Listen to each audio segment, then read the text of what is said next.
Welcome back to the 83rd online episode of Peacetime, hosted every Sunday morning by Peace Point with myself, Phra Nicholas Thanissaro, coming to you from the IMC in Azusa, California. Over the previous couple of sessions, we have looked at the Siglavada Sutta. Today, with the Dhamma talk, we're going to move on to look at the aphala Sutta. And I estimate today's session will run to about an hour and 10 minutes with a 20-minute break halfway through for some meditation. The sutta we'll be studying in today's session comes from the second of the lengthy discourses of the Buddha, or the Digha Nikaya. More specifically, it comes from the first volume of the Digha Nikaya, known as the Sila Gandawaka. It is thus referenced in Western scholarship as D147 or DN2. Today, the translation manuscript I'll make use of is Maurice Walsh's Wisdom Publications edition version of the Long Discourses of the Buddha, and I will mention in passing that Walsh's translation, The Homeless Life, would be confused with vagrants or unhoused people in the modern-day parlance. The commentary I'll draw upon is from the Venerable Tatachiwa's 1997 book, Prat, which I had a hand in translating as Book 4 of the Dhammakaya Foundation's Buddhism in Plain English series, Fruits of True Monkhood, which was published in 2003. So if we break down the name of the Samanyapala Sutta, the prefix Samanya is derived from samana, which means an ordained person or a monk. And the prefix pala means the fruit or the outcome. So it's basically about the point or the purpose of becoming a monk. And as I mentioned with the previous discourses which we already looked at, to understand why such a teaching was given, then we must understand something about the context. So as usual, we will go through the sequence of sources, sutta name, place names, interlocutors, backstory, and overview before looking at the manuscript itself, the outcome of the teaching, and some of the issues the sutta raises. So once again, consulting our Pali Book of Proper Names, we find that Ambawana Temple, where the sutta was given, literally means the mango grove. It was situated just outside Rajagaha or Rajgir, and was donated to the monastic community by a supporter called Jivaka Komarapacha, who we will meet again in just a moment. Rajagaha was the capital of the Magadha kingdom, where King Ajatasattu had his palace. And in this particular discourse, there are several interlocutors playing a role in this teaching. The first, of course, was the Buddha himself, referred to in the translation as the Lord or the Blessed Lord. The second interlocutor was a king called Bimbisara, who was a just and kindly ruler, but was imprisoned and eventually died because of the actions of his own son. So by the time the sutta was given, King Bimbisara had already passed away. King Bimbisara's queen was called Videha, but was also known as Kosala Devi. This particular sutta mostly concerns the son of this king and queen, who was called Prince Ajatasattu, later King Ajatasattu. Then we come to Jivaka Komarapacha, who was King Ajatasattu's royal physician. Of course, we also have 6 heretical teachers mentioned who were religious rivals contemporary to the Buddha, and who I'll return to in just a moment. That leaves us with the Venerable Devadatta, who was the cousin of the Buddha himself, and who from an early age had shown himself to be of questionable character. Some of you may be familiar with the traditional account of Devadatta shooting a swan with an arrow when he was still a boy, and then having an argument with Prince Siddhartha about who owned the life of the swan, the one who shot it or the one who healed it. So long story short, Devadatta had shown himself to be a person who lacked compassion from an early age. Later, having resigned himself to the fact that all the important people were becoming ordained as disciples of the Buddha, then he too jumped on the bandwagon and became a monk. But his own monastic attainments were not particularly spectacular. He was able to attain some of the lower absorptions, which gave him the ability to do some fairly elementary miracles. So there are miracles in quotation marks, and there are miracles. The sort of miracles in which Buddhists are usually interested are those performed by those who are fully enlightened. Such miracles tend to be of the type that can help the person to teach Buddhism better. For example, if a monk is teaching meditation to someone and they can discern what's on their students' minds, then they will be able to teach meditation more effectively.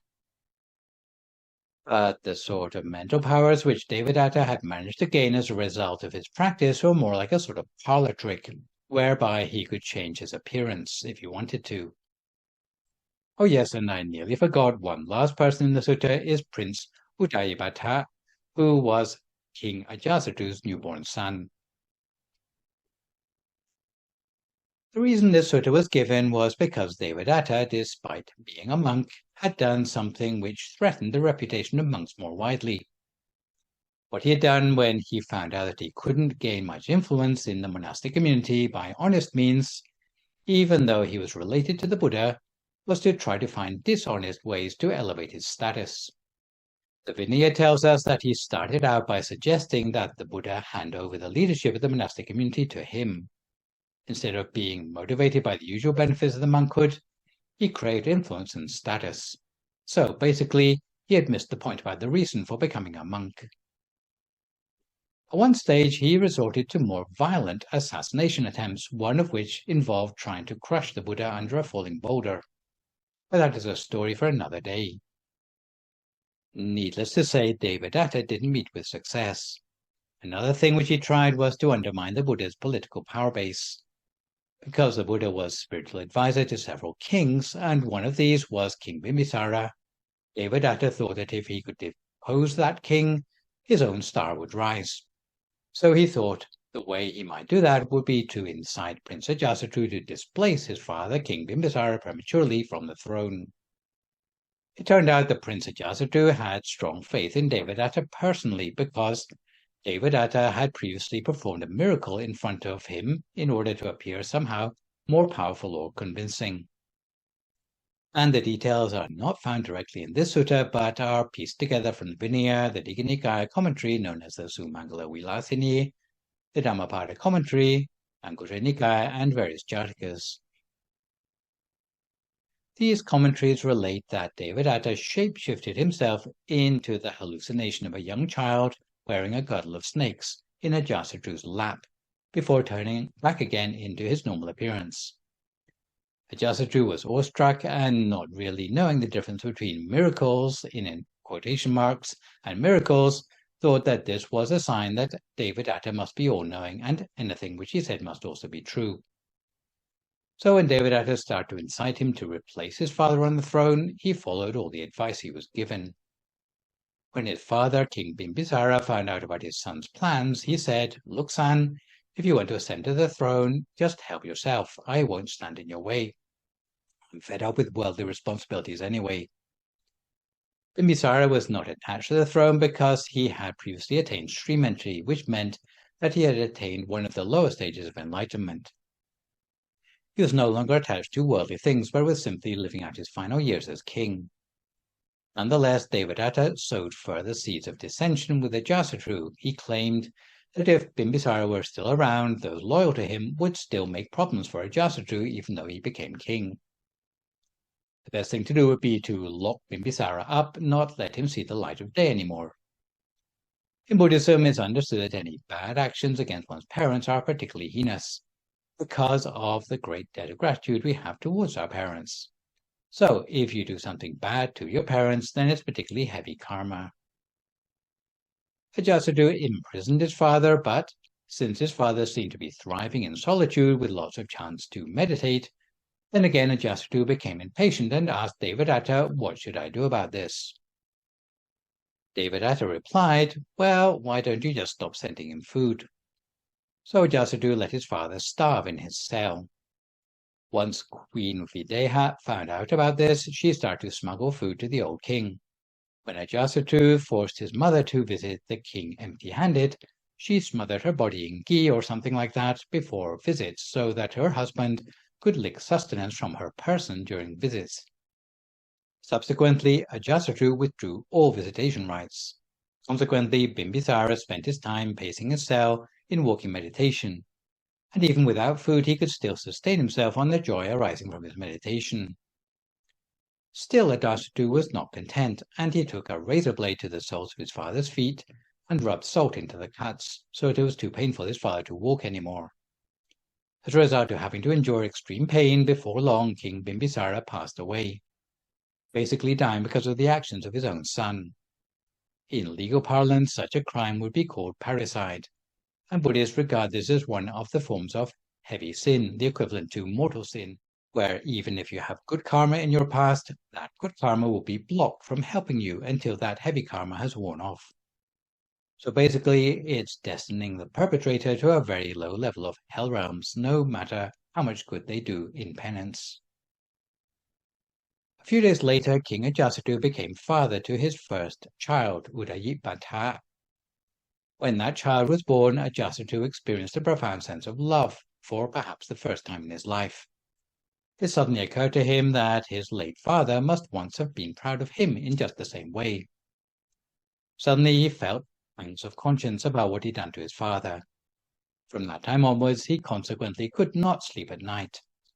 From a person who had previously shown very little interest in spiritual matters, now Ajasattu became obsessed with trying to find spiritual answers to this question of conscience, especially to the question of why Devadatta, who should have been an example of a good and well-practicing monk from a reliable religious order, could incite a follower to commit such a terrible misdeed. He started to wonder whether all monks in his kingdom were secretly doing the same, walking around convincing people they ought to be killing their parents. Because if this was the case, Buddhism should definitely be considered a threat to national security. He had doubts in his mind about whether religion was part of the solution to social unrest or part of the problem.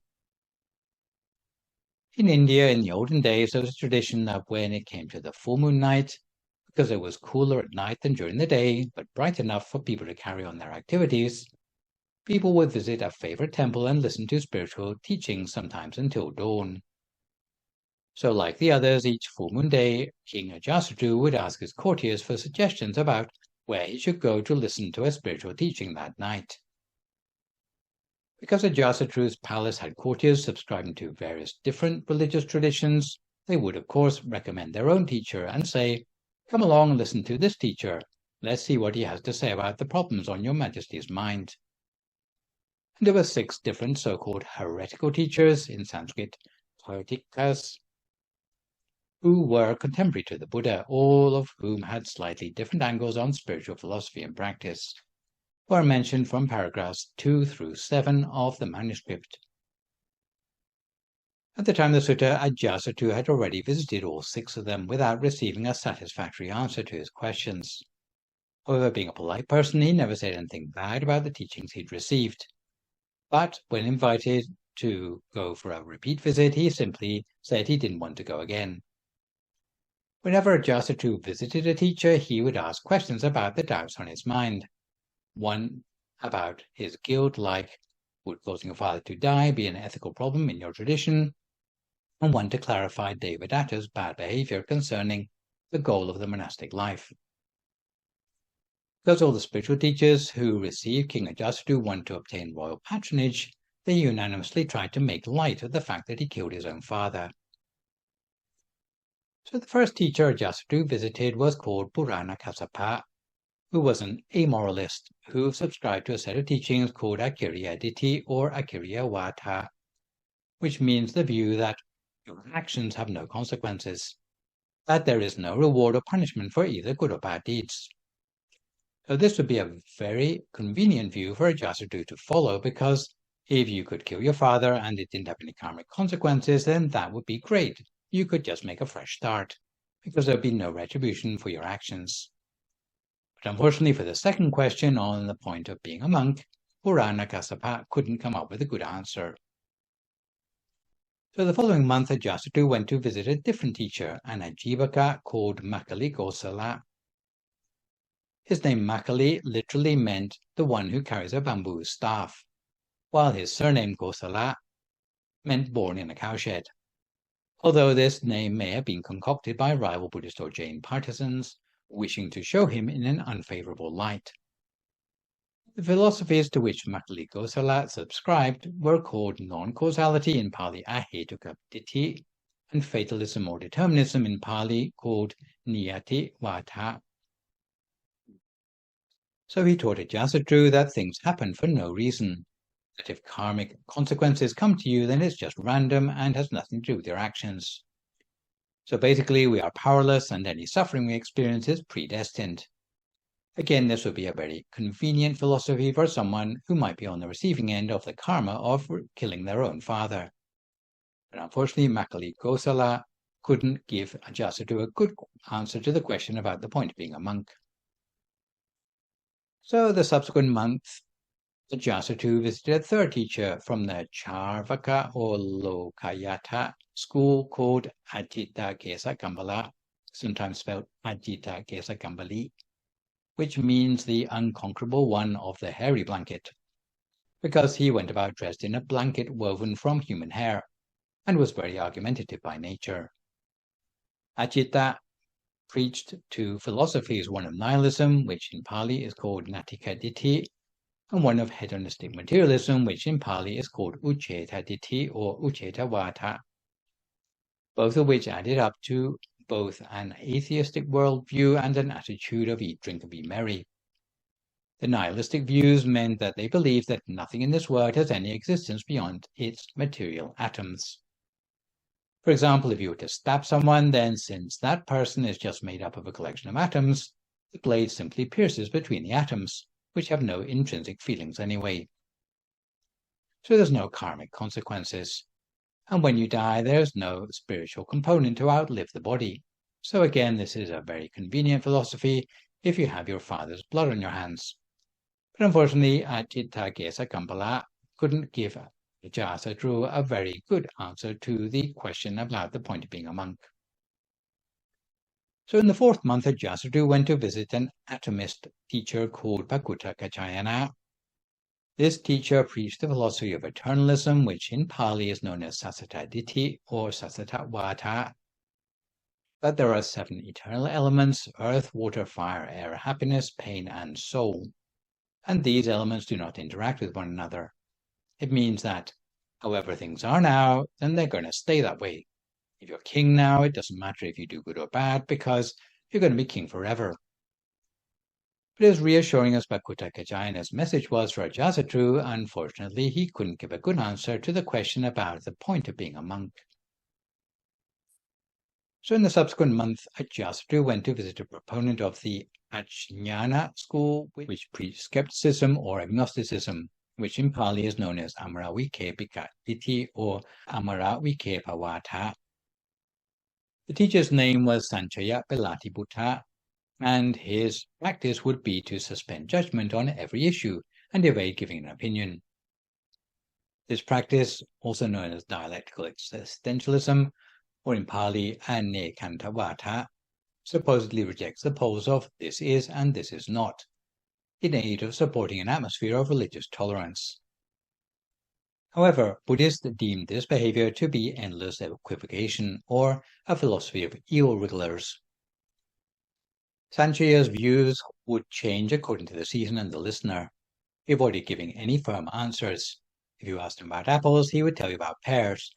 If you asked about mangoes, he'd tell you about bananas. So obviously, Sañjaya Belaṭṭhiputta couldn't give Ajasattu a good answer to the question about the point of being a monk.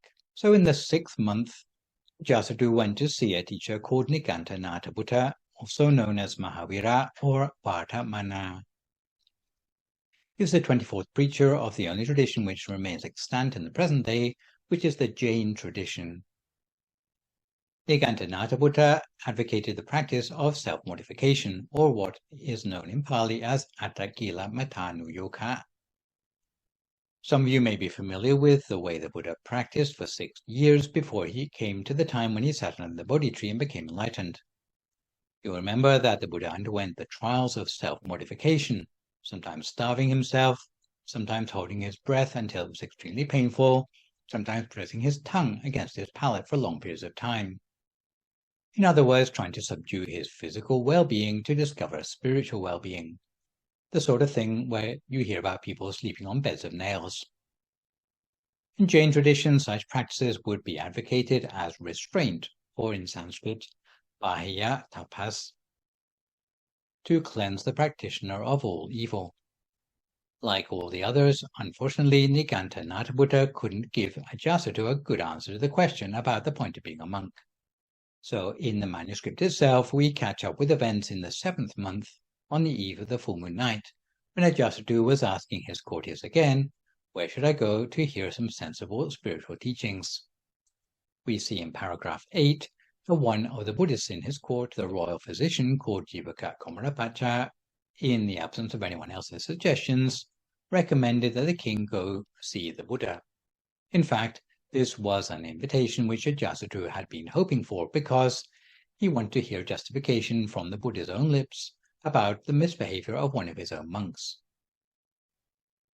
So that night in procession, since King Ajita was paranoid about being assassinated by those closest to him, he disguised a whole lot of courtesans as bodyguards and went in procession to where the Buddha was in residence at Ambavana temple close by, surrounded on all sides by those female bodyguards.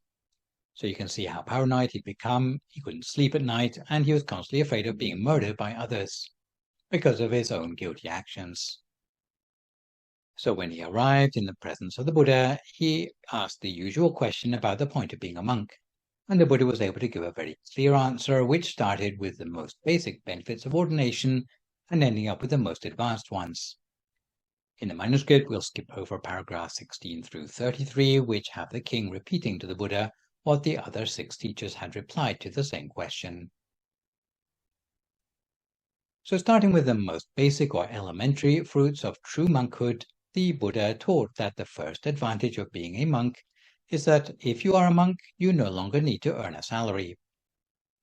He asked Ajita to suppose one of his slaves had run away and become a monk. Buddha asked Ajita whether he would hunt them down as a runaway or whether he would allow them to continue as a monk. The king said, of course, if someone was so determined to become a monk, he would congratulate them and let them continue in the monkhood. Even so, said the Buddha, is the very first benefit of being a monk that you are released from your former worldly commitment to earn a living. But still, everyone is happy with your choice. Even if you come from a powerless social background or from an untouchable caste, but if you become a monk, then everyone looks up to you, including the king. The second basic benefit described by the Buddha is that instead of having to pay taxes, tithes, or tributes to the king or the IRS, regular people, including the king, will be quite happy to support an ordained person with free gifts of robes, food, lodging, and medicine. So although these might not be the main motivations for people becoming monks, but they certainly make life easier for those who commit to ordination. These are the first 2 fruits of the monkhood on an elementary level, with the benefits visible in the here and now. So before we continue with the rest of the entry-level fruits of true monkhood, this is probably a good juncture for us to take a break halfway and settle ourselves for 20 minutes of meditation, which today is our recent shorter re-recording of the track entitled Homecoming for the Mind. If at this time you would like to find a comfortable sitting position for yourself as you listen to my guidance.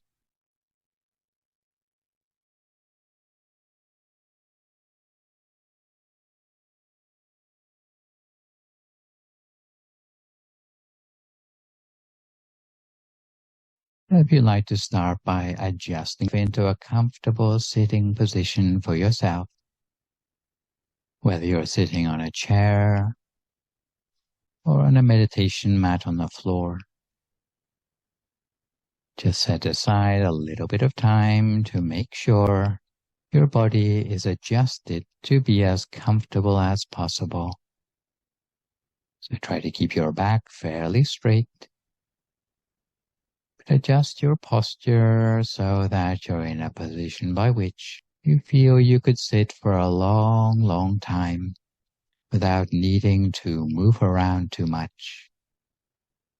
So whatever posture you choose, you can rest your right hand over your left hand, the index finger of the right hand touching gently against the thumb of the left hand, with your hands resting palm upwards on your lap.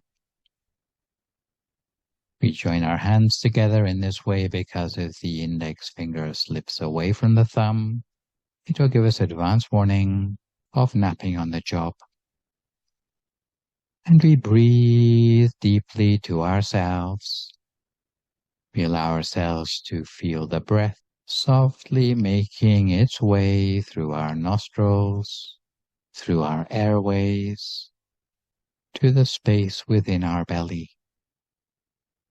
Breathing deeply to ourselves, we may feel the air filling our lungs slowly, expanding our chest, leveling our shoulders.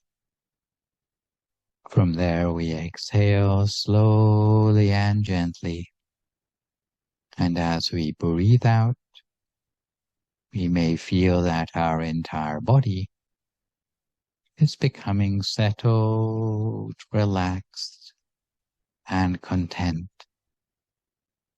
And we may regard meditation as the opportunity for our mind to make its way back to its true home, to the place where it belongs, the source and effect of our own inner peace. So we close our eyes as gently as possible, in the same way we'd close our eyes to go to sleep. The way we close our eyes should be in such a way that we don't close our eyes too tightly, with no pressure on our eyelids, never squeezing our eyes shut. In effect, we allow our eyelids just to droop, and this is the very first step on the journey of homecoming for the mind. From there, we bring our attention back to become aware of the sensations within our body, simply by observing our sitting posture, taking a little bit of time to adjust it to perfection, just in case any part of us is feeling blocked, tense, or tight. We continue to adjust our body until our circulation is unimpeded from top to toe. And once we find ourselves in a relaxed sitting posture, we can relax further by releasing tension in every single muscle of our body. And to this end, we scan down through the whole of our body, starting at the top of our head. So we bring our attention back to relax it there, moving our attention down to relax our forehead, down to our eyes, nose, through both of our cheeks, all the way down to our chin, feeling the muscles of our entire face have become relaxed. We allow that tide of relaxation to move down through the back of our head and into our neck. We allow the relaxation to spread down through both shoulders, along both arms, to our hands, until we feel any tension dissipated from our fingertips. We continue on down by turning our attention to relax our chest. We allow the stream of relaxation to move down through our abdomen, through our legs, all the way down to the tips of our toes, until we feel satisfied that our entire body feels as relaxed as it can be, with every muscle loosened up completely and feeling at ease. We'll be able to tell when our body is truly comfortable because it'll feel spacious on the inside.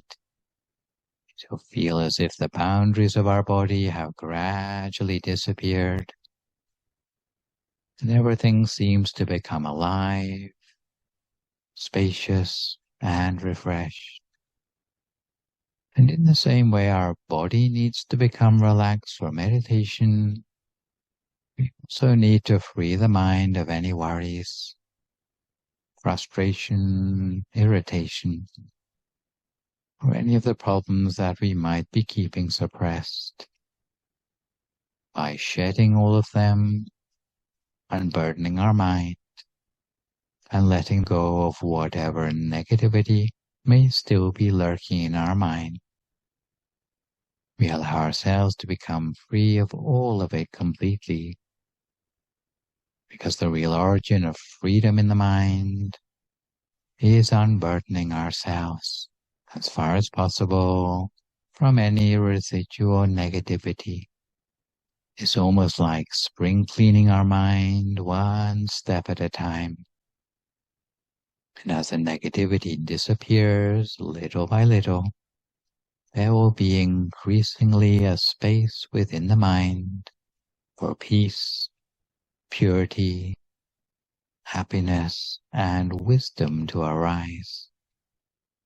So for the moment, we let ourselves become as free as possible from any potential disturbance, letting it go completely as a second step in the mind's homecoming on its journey toward inner peace.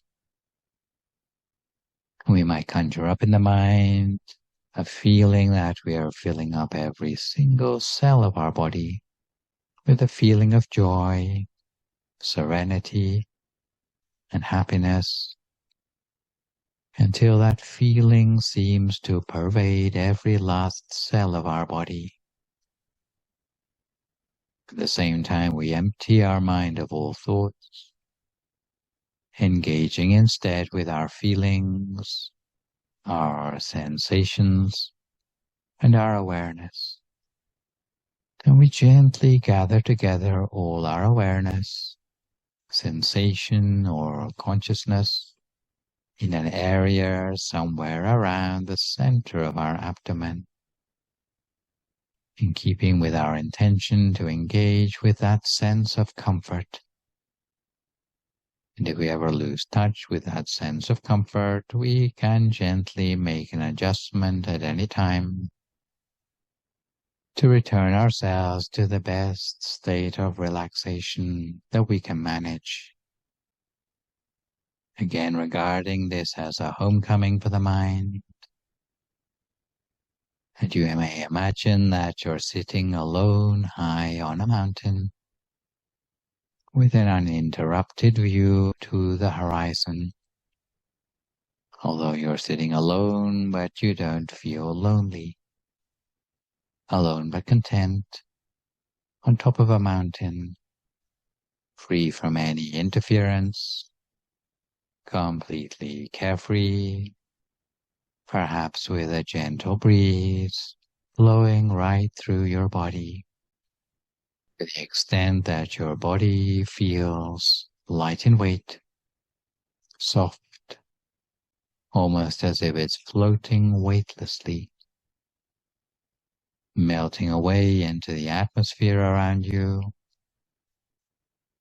until the sense of relaxation from the inside seems to be continuous, with the worry-free surroundings that extend all the way to the horizon. And you can allow yourself to be in the very middle of that space in which there's no disturbance, no intrusion, just our private haven of peace, where we can be entirely ourselves. And in essence, this is a space in which we can continue to free our mind of any residual negativity, feeling that we're becoming one with nature around us. And the more we can let go, the lighter and more spacious our own mind will become, until we can feel the center of that space within ourselves as the true home of the mind.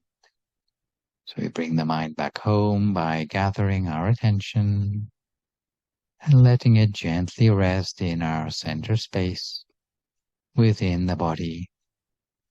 The center space for the time being is any place inside us that feels tender and comfortable.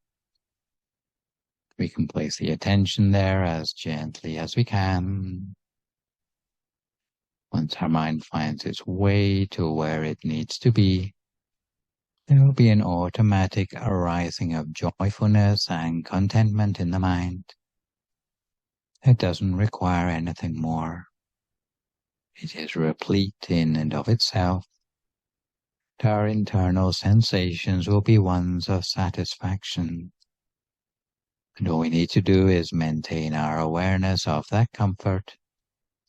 It's the sense of inner peace, which gradually emanates from within and continues to evolve as our own mind embraces our sense of consciousness with a light and gentle feeling that this is where the mind truly belongs. This is where true peace and purity can arise.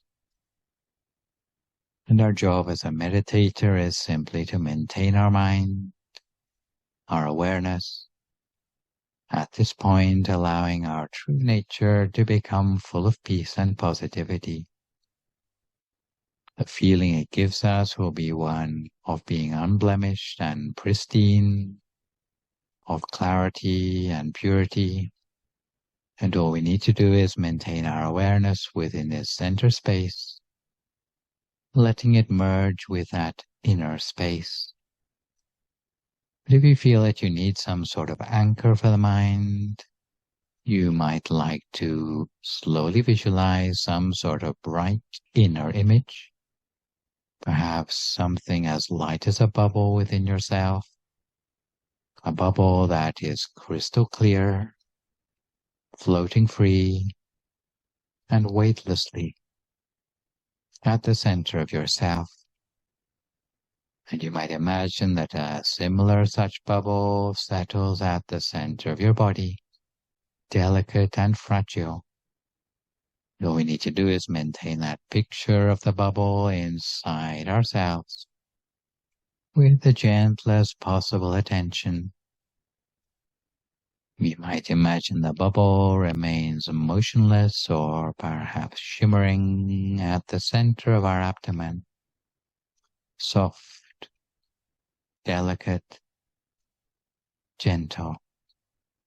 We may discover that the bubble has its own illumination from the inside, or that it becomes gradually brighter, perhaps even as bright as the sun in the morning or at midday, but with a white light, a brightness that is cool and soothing, perhaps more similar to the light of the full moon at night. And it's a brightness that comes with a sense of peace, a feeling of ease, with a sense of illumination from the inside, from the center of ourselves. And all we need to do is maintain our awareness, the feeling and sensation at the center of that inner bubble, just slightly touching that feeling within the bubble of our awareness, while keeping our mind calm, still, relaxed, keeping the mind focused in stillness softly and gently. The mind should wander or get tangled up in thought. We don't need to try to stop ourselves from thinking. We just slowly guide our feeling, the focus of our attention back to the bubble again, always softly and gently, however many times it takes for the mind to start to stay centered, almost by second nature. And at this point in our meditation, all the thoughts and distractions will seem further away, as if in the distance.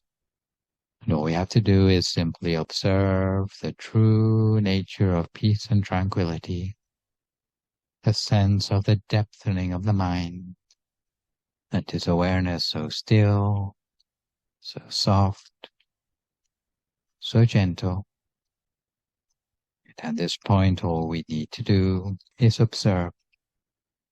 But for now, we continue to meditate for the last few moments of our practice, for a few more moments in silence.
Sabba Buddhanupavenam, Sabba Dhammanupavenam, Sabba Saṅkhanupavenam Sattha Soti Bhavantu Te.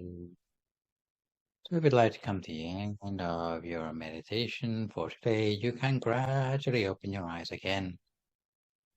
If you feel at all uncomfortable, then slowly try changing to a more comfortable position before gradually finishing your practice. So to return gently to our subject matter of the Sañjaya Belaṭṭhiputta for today, we continue by looking at the virtues in our elementary level of fruits of true monkhood that bring a monk to purity. In the suttas generally, there is a whole patchwork of overlapping advice for monks. Some in the Majjhima Nikaya as Garnika Moggallana Sutta, some in the Anguttara Nikaya as aphala Sutta, and 5 qualities of a newly ordained monk, and some in the Visuddhimagga as 4 items of Parisuddhisila. Here in the Sañjaya Belaṭṭhiputta, we have one of the most complete examples of the sequence of training in the elementary section, before meditational attainments start to arise. And perhaps to explain why Devadatta had not managed to achieve proper monkhood, instead of talking about the fruits of monkhood per se, the Buddha discusses the virtues that bring a monk to purity. So an overview of this training includes ordaining with a clear aim in mind, restraint according to the monastic code of conduct, pure livelihood, being endowed with self-discipline, restraint of the senses, being mindful and self-possessed, and finally contentment. So the first virtue that brings a monk to purity is that they should ordain with a clear aim in mind. Paragraph 41 tells us what a monk should be trying to achieve by becoming a monk. So this should include faith in the teaching of the Buddha, seeing the danger of the household life as attracting defilements, the wish to use the monkhood to pursue the Brahmafaring rather than ordaining on the rebound from heartbreak or because they cannot think of a better career choice. Monks generally wish to set the conditions by which it's easier for them to lead an upstanding life, purified and polished like a conch shell. Because as a layperson, there are many distractions compromising an ethical lifestyle. Spending time as a monk allows for a much greater opportunity for self-cultivation and training. So this is again a great benefit of becoming a monk, that monks have a clear aim in mind. Then we come to the next virtue that brings a monk to purity, which is practicing restraint according to the monastic code of conduct. Monks already get to keep 227 Patimokkha rules as their bare minimum of prohibitions derived from the Vinaya. However, in the Suttanta, there are many additional places where monks are given guidance as to what they should be doing. So where advice to monks in the Vinaya is like the letter of the law, the advice to monks in the Suttas is more like the spirit of monastic law.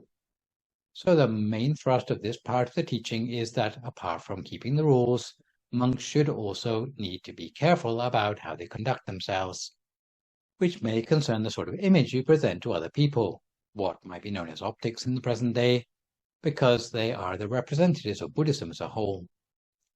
So although it's not in the monastic rules, there do exist grey areas of behavior with which Devadatta got himself involved. The way following the monastic rules is structured according to the Samanya aphala Sutta is to include three things: conduct, haunts, and seeing danger in small things, each of which I'll describe in turn. Those endowed with good conduct are those who show deference towards senior monks, robe themselves properly and smartly, take care of manners and gestures when moving about, keeping a downcast gaze, not looking left and right, avoiding childish mannerisms, demanding little, being steadfast, patient, and speaking only with restraint and compassion. The aspects of monastic conduct referred to as haunts mean places the monk should or should not frequent. Some of the things that are off limits refer to actual places, but many more figuratively include behavioral habits and states of mind which monks should also not frequent. Some of the haunts are not literal and are attitudes of mind to be avoided, such as inappropriate conversational topics, inappropriate curiosity, and non-mindfulness. However, the actual places mentioned specifically as out of bounds for monks, where monks should not frequent, are food-like districts, liquor stores, as well as the accommodation of widows, mature women, nuns, and ladyboys. It would only be appropriate for a monk to visit any of these places to perform a funeral for someone who had died there. To give another example of the logic, it may not be against the monk's patimokkha rules to go to the movie theatre, because in the time of the Buddha there were no movie theatres. The regular people who saw a monk in the movie theatre might think, oh, is this what monks do in their spare time? Or maybe, is this what monks spend all their time doing? So it's not a good look for monks. If monks are spotted in inappropriate places, those who had faith in Buddhism will have their faith diminished. And for those who had no faith, then seeing a monk in a movie theatre will only confirm their skepticism. The final aspect of monastic conduct is referred to as seeing danger even in small things. This means avoiding doing risky things, and if one happens to do them unintentionally, resolving never to do them again. For example, mending a hole in one's robe before it develops into a serious tear. So the next training in virtue for monks to reach purity is that they should support themselves only by pure livelihood. Just as lay people need to support themselves only by right livelihood, earning their living without cheating or causing harm to others, monks too need to be careful that the way they procure their livelihood is pure, because monks still require some sort of income in terms of food, shelter, clothing, and medicine.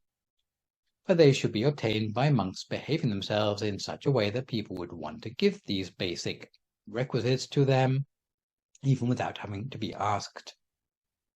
So the only real form of pure livelihood for a monk is to go around with an alms bowl first thing in the morning.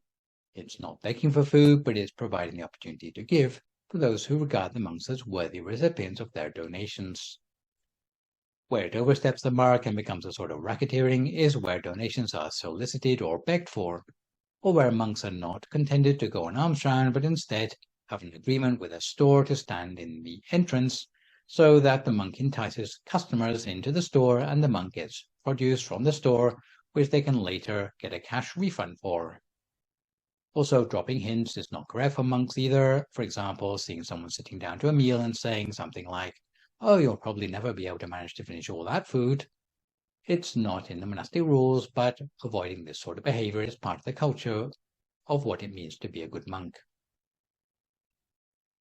The next training for the purity of a monk is endowment with self-discipline, or in Pali, sila, which is shown in the manuscript from paragraphs 43 through 62, and refers to three different levels of morality, the short, middle, and large sections. For these three sections of morality, I have had to add them back in again from the Brahmajala Sutta because they were omitted and just footnoted in this English translation, which is yet another layer of complexity for those wishing to study Buddhism in English. The English translation here assumes that the three sections of morality are only distinguished by length, but in fact you can say that they become successively more detailed and hence offer a pathway of progress in monastic self-discipline. So for the short section on morality, which is the translation here for the Pali term Jula Sila, there are 26 items. Paragraph 43 shows first 13 items which are very similar to the novice's 10 precepts. Then come some things which monks should think twice about before accepting them as gifts. So slaves, livestock. If someone wants to give you a live elephant, should you accept it out of compassion to support their faith, or maybe you should ask them who's going to feed it once you've taken delivery. The last few items entail abstaining from things which are not pure livelihood, which are things like running errands for lay people, buying and selling, various other scams, as well as more serious criminal deeds. For the middle section of morality, which is the translation from the Pali term Majjhima Sila, paragraph 46 tells us that there are 10 items. Here, the Buddha focuses on more subtle trainings like avoiding damaging the environment, hoarding food, watching shows, and various sorts of entertainment, indulging in luxury furnishings and fancy beauty products, getting mixed up with soldiers and military stratagems, or engaging in unskillful topics of conversation. In case you're wondering, the trouble with monks getting involved with the military is that people will get killed one way or another because of your interventions. Furthermore, if you take sides, then you will be seen as partisan and be considered a threat by that army's enemies. Really, monks should position themselves as truly neutral parties, where the only good result in a battle is if no one gets hurt. So even though you may be a monk from a particular country and the king of that country is going to war with a neighbor, but as a monk it's not appropriate for you to take sides. So as a monk you need to be careful about the implications of your actions. Let's say a Buddhist army chaplain, yes, such a thing does exist, although with a green uniform is not usually an ordained monk for obvious reasons. Supposing they're invited to give encouragement to soldiers on the battlefield, should this be considered off limits? Supposing the chaplain is invited to a battlefield because the soldiers are afraid of death. They may be killed at any moment. It would be appropriate to go as a monk if you can communicate to them how precarious life is at the best of times. Maybe asking the soldiers, are you ready to die yet? If not, have you thought about all the good things that you've done in your life yet? It would not be the remit of a monk to cheer on the troops, to inflict the maximum of casualties, and once a monk has done his duty, he should quickly remove himself. It may be the case that you want to minister in the same way to the troops on the opposing army as well, since a monk is teaching on the universal message of the nature of life, rather than encouraging war. This is why in the Patimokkha rules there is a prescription that monks are allowed to enter a battle zone, but for no longer than 3 days, so they're not perceived to be having a vested interest. The situation becomes even more delicate if the belligerents belong to a non-Buddhist religion. Just because a person is not Buddhist doesn't mean that they don't deserve a monk's compassion. So for the large section on morality, which is a translation from the Pali term Mahasila, paragraph 56 tells us that there are 7 items. Here the Buddha focuses on still more subtle trainings, such as not being involved in things like superstitions, astrology, blessing weapons. For example, may your sword be a lucky sword so that it is lethal to all it strikes. Astrology, calculating auspicious dates for marriages, divorces, or manufacturing medicines. So when monks have endowed themselves with self-discipline, which goes beyond merely upholding the 227 rules of the Patimokkha, the Buddha prescribed in paragraph 64 that they should be restrained in the use of the senses. It is more common to hear encouragement, come to your senses, but in Buddhism we are told to withdraw from our external senses. So not to grasp at the stimuli that come to us via the eyes, ears, nose, taste buds, or sense of touch, either in whole or in part. Often the essential stimuli can be like baited hooks, which have been cast into the water. Like a fish, we can get hooked very easily. In fact, no one forces fish to bite. It's up to the fish whether they bite or not. But if the hook is tempting enough, then the fish can hardly resist. Once they take a bite, they can't get free of the hook anymore. With the senses, it's much the same. We have a total of 6 senses, 5 directed towards the outside, and the 6th, which is our mental faculty. To develop the mental faculty, we must withdraw from the 5 external senses. So when we're talking about restraining the senses, it means reducing the attachments we have for the sensual. And for Buddhist monks, this is particularly important, and it justifies monks leading frugal lives and avoiding indulgence in the external senses to get more chance to learn about the mind. So having mastered sense restraint, the Buddha advocated that monks should upgrade themselves further by developing mindfulness and self-possession. In Pali, Sati Sampajanya Samanakato. So following the explanation in paragraph 65, our sire is a monk accomplished in mindfulness and clear awareness. Here a monk acts with clear awareness in going forth and back, in looking ahead or behind him, in bending and stretching, in wearing his outer and inner robe, in carrying his bowl, in eating, drinking, chewing and swallowing, in evacuating and urinating, in walking, standing, sitting, lying down, in waking, in speaking, and in keeping silent. He acts with clear awareness. In this way, a monk is accomplished in mindfulness and clear awareness. In practicality, the sort of issues covered by mindfulness is learning moderation in the use of the 4 requisites. For example, recognizing moderation in eating. It would also refer to keeping the mind at the center of the body 24 hours a day, even in between the meditation sessions and while doing other tasks. As for self-possession, it would refer to the development of continuous awareness, especially awareness of what is of benefit, what is appropriate, awareness of the nature of implicit happiness, and protecting oneself against naivety. So having mastered mindfulness and self-possession, the Buddha advocated that monks should go further by developing contentment, in Pali Santutto. This doesn't mean contentment with shoddiness. Instead, contentment means that you are not hankering after more than what you already have or what you receive. So you feel settled in your mind no matter what happens to you. Monastic training centers on this feeling of contentment, unlike the rat race where the prevailing mindset is to be a go-getter, never content with what you have, but to strive for something more, to outdo the neighbors. Because meditators or monks, it's the other way around. As the Buddha says in paragraph 66, with alms to satisfy his stomach, and having accepted sufficient, he goes on his way, just as a bird with wings flies hither and thither, burdened by nothing but his wings, so that he is satisfied. This quality of contentment is particularly important when monks come to the next stage of practice, which requires solitude in order to focus on the inward practice, which brings them to the intermediate fruits of monkhood. So far, we didn't actually get down to the practice of meditation yet. Everything we mentioned has been prerequisites, which facilitate successful meditation. If a monk can uphold good conduct by keeping the monastic rules, having pure livelihood, self-discipline on all 3 levels, restraint of the senses, mindfulness, self-possession, and contentment, their mind will yield results from cultivation when they eventually seek out solitude for meditation. According to the instructions at paragraph 67, a monk finds a solitary lodging at the root of a forest tree, in a mountain cave or gorge, a charnel ground, a jungle thicket, or in the open air on a heap of straw.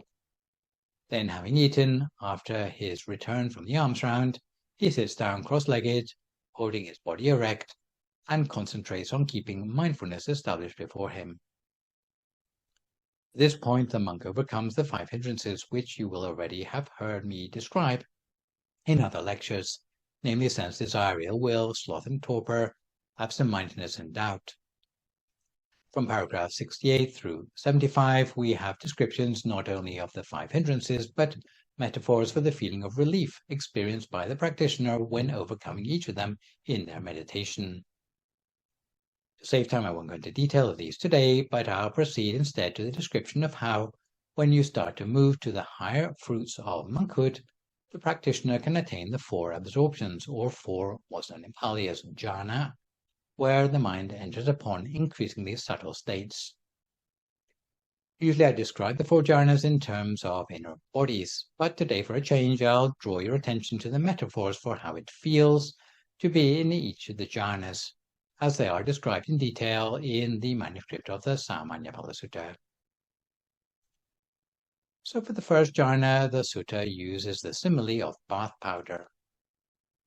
Paragraphs 75 and 76 tell us that gladness arises within the meditator. Detached from sense desires, detached from unwholesome states, they enter and remain in the first jhana, where delight and joy so suffuses, drenches, fills, and irradiates their body that there is no spot in their entire body that is untouched by this delight and joy born of detachment. Just as a skilled bathman or his assistant, kneading the soap powder which has been sprinkled with water, forms from it in a metal dish a soft lump, so that the ball of soap powder becomes one oleaginous mass, bound with oil, so that nothing escapes. Moving on to the second jhana, the sutta uses the simile of the lake with cool water. Paragraphs 77 and 78 tell us that delight and joy so suffuse the body that no spot remains untouched, just as a lake fed by a spring with no inflow from east, west, north, or south, but the water welling up from below, mingling with cool water, would suffuse, fill, and irradiate that cool water so that no part of the pool was left untouched by it. Even so is the meditator's body suffused with delight and joy, born of concentration, so that no spot remains untouched. Moving on to the third jhana, the sutta uses the simile of the underwater lotus. Paragraphs 79 and 80 tell us joy devoid of delight so suffuses the body that no spot remains untouched. Just as if in a pond of blue, red, or white lotuses, in which the flowers, born in the water, grown in the water, not growing out of the water, are fed from the water's depths, those blue, red, or white lotuses would be suffused with the cool water. Even so, joy, devoid of delight, suffuses the meditator's body, leaving no spot untouched. Finally, for the fourth jhana, the sutta uses the simile of the pure white cloth. Paragraphs 81 and 82 tell us that the meditator enters the fourth jhana, which is beyond pleasure and pain, but is purified by equanimity and one-pointedness. The meditator's body is suffused with that mental purity and clarification, so that no part of the body is untouched by it. Just as if a person were to sit wrapped from head to foot in a white garment, so that no part of them was untouched by that garment, so his body is suffused with that mental purity and clarification. Finally, if you can master all four jhanas, you can attain enlightenment in terms of the paths and fruits of nirvana, touching upon increasingly transcendental states of mind. So once a monk reaches the point in their practice where they have completely destroyed the defilements of greed, hatred, and delusion in the mind, it is possible that, to a greater or lesser extent, the monk will be able to attain the higher fruits of monkhood, which are the same 8 supranormal knowledges I have already described in blessing number 38, namely insight knowledge, vipassana jnana, mental powers, manomayati, supernormal powers, itipita, supranormal audition, dipasota, reading the minds of others, jetubariya jnana, ability to recall one's own previous existences, pupe nivasanusati jnana, ability to recollect the previous existence of others, jatupapatayana or dipachaku, and knowledge of an utter end to all defilements, or asavakayana. As I mentioned at the start, there's miracles in quotation marks, and there are miracles. Some of the miracles worth their salt are things like being able to know what's going on in the mind of another person, be able to hear what's going on beyond what you can normally hear with the human ear, and so on. The sort of miracles Devadatta was able to perform were not considered a higher fruit of monkhood because they were not accompanied by an utter release from all defilements. So what was the outcome of the teaching? King Ajatasattu gained a much more profound understanding from what the Buddha taught than he had managed to obtain from speaking to the other 6 heretical teachers. More importantly, he realized that Devadatta had not been conducting himself in a way befitting a monk. This cleared up the doubts which Ajatasattu had previously had about what are all these monks doing in my kingdom. Obviously, Devadatta was a bad apple, an exception that proves the rule. Consequently, King Ajita was so impressed by the Buddha's teaching that we see in paragraph 99 that he vowed to give his support to the Buddha for the rest of his life. But a final interesting outcome that occurred that we see in paragraph 100 is that before Ajita returned to the palace, he confessed to the Buddha what he had done. He said, "I realize now what a terrible thing I've done, and I will not do this again." You might think that such a confession doesn't really count for much, but it does show something quite important, which is that he had made up his mind never again to slip back into that unwholesome mindset, that he would strive to become a better person moving forward. Indeed, for the remaining years of his life, Ajita became a major patron of Buddhism and supported the first council meeting to compile the Buddha's teachings once the Buddha himself had passed away. Once Ajita had gone back to the palace with his entourage, what we see at paragraph 102, the Buddha revealed to the other monks present that if King Ajita had not committed that crime of patricide, by the means of that ceremony he would have attained stream entry, but unfortunately because of the weight of that heavy karma, then the benefits of that ceremony could not help him. So in conclusion, this sutta tells us a lot about the characteristics of a good Buddhist monk, and the characteristics of monks not worthy of respect, since not all monks are worthy. The sutta describes not only the monastic training within the 227 rules of the Patimokkha, but also within the culture more peripheral to monasticism. We learn that if monks practice properly, there are many benefits which await them. But on a deeper level, the sutta shows that even a person who has done dire things in their life can turn their life around eventually, even if they may be plagued by guilt in the meantime.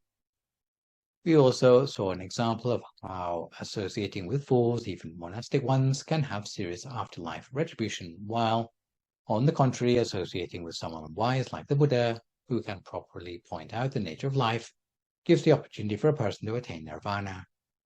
So the sort of person who we associate with can have a very important influence on our future. We also learned that although confession is not a prominent part of Buddhist practice, public acts of contrition can be an important, skillful means of turning the corner on unwholesome episodes in one's life. The sutta also gives a clear explanation of the pathway by which human character qualities can be upgraded. For any Buddhist, such an upgrade involves understanding the proper nature of one's duties and fulfilling those duties purposefully. For monks, this sutta gives us the details of monastic duties, which entail self-training in the precepts, meditation, and wisdom. Lastly, the context of this sutta gives us an interesting insight into a certain period of history in India, where the rigid status quo of the caste system was starting to fall apart, opening up the forum to different alternative religious worldviews by which people could claim their spiritual mobility. The arising of the Buddha and the 6 heretical teachers could be seen as different forms of pushback against the former status quo of the Indian caste system. So this session I have introduced to you the Samanya Aphala Sutta. So for my next live session online, which will, fingers crossed, be a week on Sunday morning, we'll move on to look at the Kukura Jataka, which is a teaching about justice and leadership. For good measure, I'd like to remind viewers that you can email your questions about meditation and what you've heard in the lecture to the email address you can see spelled out in the slide, and I will do my best to answer these on my next session. In the meantime, try to avoid recklessness or complacency as we continue to deal with the knock-on health and economic effects of the pandemic. Maintain a positive mood, speak only positive words, forgive others, extend good wishes to others, and meditate daily. Hopefully, as a result of today's session, you will be better able to discern spiritual advice received from monks or model your own spiritual transformation on the stages of monastic training. So for today, this is me, Phra Nicholas Thanissaro, signing off for now. So long, folks, and stay safe.